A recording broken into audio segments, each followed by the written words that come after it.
Hello, Dad. How are you doing today? I just thought I'd give you a video of the TR3 as it's made its way back into the garage on the lift here, and sort of give you a tour of where I'm at, where I'm going, and sort of what my challenges look like. So let me turn this around. Okay, so here we go. It's in the garage. You can see I've had this up with a double decker with a midget earlier. And so you can sort of see how it's going to work out. What I was hoping I could do was to just put some sawhorses in the center and then drop it down, and then so that I could work a little more free of the lift rails, but that doesn't look like it's going to work out. My sawhorses are just a little too big.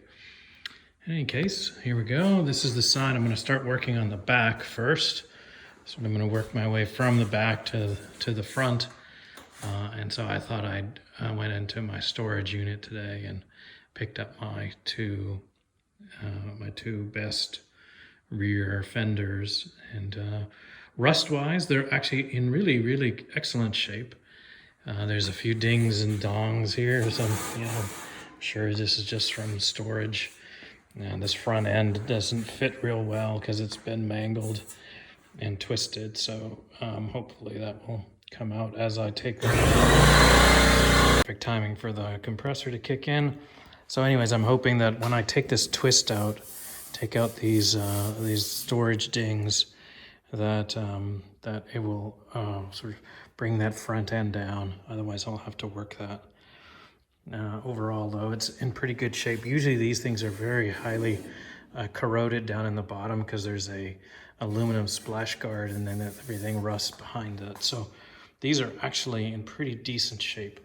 I've put these on with just 2 bolts. I've just bent my flanges, straightened out my flanges, and it goes on pretty well.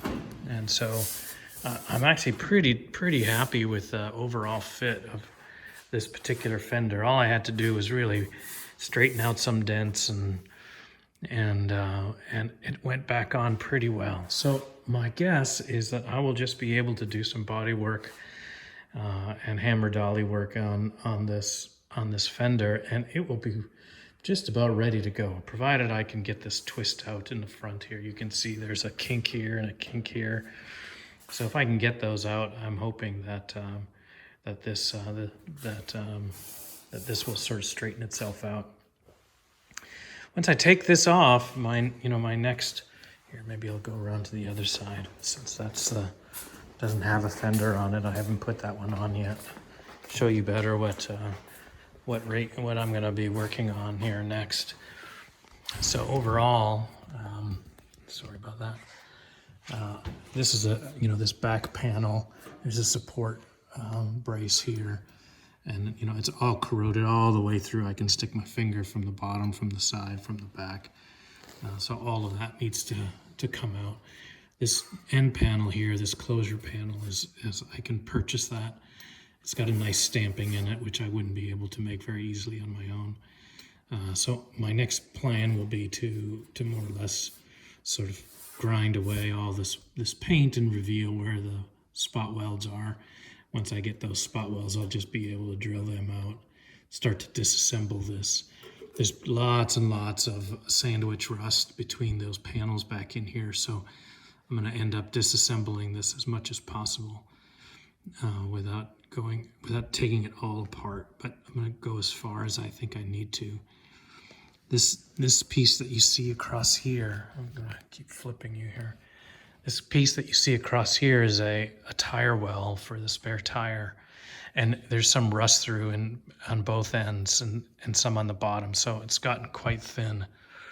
So I don't quite know what I'll be doing there. But I'm just starting to get an assessment of where things stand right now here. But overall, I'm quite pleased.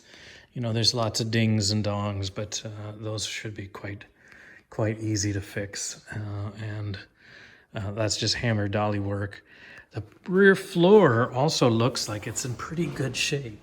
There's just really no big rust holes here. there's some questionable fit in some of these end panels here, and if it bugs me too much, I may pull some of this out just so that I can get better fitment. There's some rust here at the base into the back, so that will probably be the opportunity to pull that off. This here, I'll end up probably replacing that flange. That's the to hold the gas tank. These all the drip rails associated with here are quite corroded as well. There are holes that go all the way through. So at some point that will be one of my tasks, will be to drill out all these spot welds and remove that drip rail, refabricate that, and refit it. So my plan is to start basically from this this point here and go back and really sort of button up the rear of the vehicle and get all the work that I need to get done here. And then once this is complete, then start moving forward. But for now, it looks like I'm going to focus and concentrate on the rear. I kind of set it up this way because I have best light here. I still haven't quite figured out exactly how and where I'm going to work on this while it's on the lift.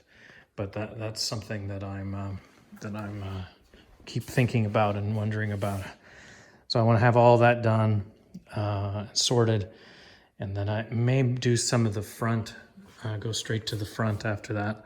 There's some rusting holes underneath this front foot fender well.